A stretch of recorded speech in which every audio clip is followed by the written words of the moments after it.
వచ్చే అసెంబ్లీ ఎన్నికల్లో మహిళలకు ఇచ్చే టికెట్లపై సీఎం రేవంత్ కీలక వ్యాఖ్యలు చేశారు. వచ్చే అసెంబ్లీ ఎన్నికల్లో మహిళా రిజర్వేషన్ అమల్లోకి వస్తుందన్నారు. మహిళలకు 60 సీట్లు ఇచ్చే బాధ్యత తీసుకుంటా అన్నారు రేవంత్.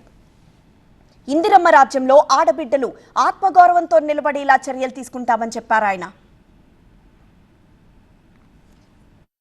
గత 10 సంవత్సరాలు ఏ రోజు ఆడబిడ్డలు ఎట్లున్నారని ఆయన గారు పలకరించలే. 5 ఏళ్ళు అయితే మంత్రివర్గంలో మంత్రులు లేకుండా పోయారు. అందుకే ఈరోజు అన్ని విషయాలలో ఆడబిడ్డల్ని ముందు బాగాన ఉంచాలని ఇవాళ మీటింగ్లో కూడా మా అక్కలందరూ కూర్చున్నారు. వాళ్ళంతా బయట నిలబడ్డారు. ఇందిరమ్మ రాజ్యంలో ఆడబిడ్డ ఆత్మగౌరవం నిలబెట్టి ఆడబిడ్డల్ని కాపాడుకోవడమే ఇందిరమ్మ రాజ్యం యొక్క ఉద్దేశము, ఆలోచన. తొందరలోనే ఎమ్మెల్యేలకు కూడా మహిళా రిజర్వేషన్లు రాబోతున్నాయి. 153 సీట్లలో 51 సీట్లు 33% ఆడబిడ్డలు ఎమ్మెల్యేలు కాబోతున్నారు.